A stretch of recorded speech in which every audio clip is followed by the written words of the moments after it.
Hello, good morning. Maayong buntag sa tong tanan. Tapos na ang eleksyon, tapos na ang botohan, tapos na ang bilangan. At congratulations doon sa mga nanalo. Kayo'y naiproklama na nung nakarang araw.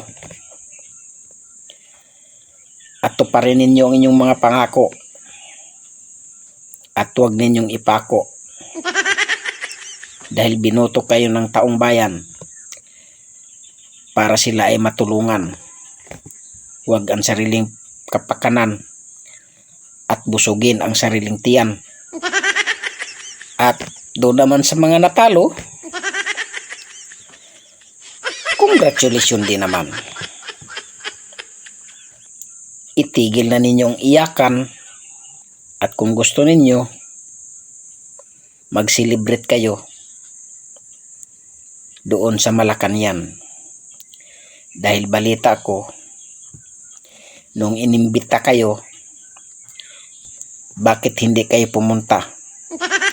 At ang nagpakita lamang, itong hindi nangampanya na si Lito Lapid na bida sa pelikula. Yun lang ang masasabi ko.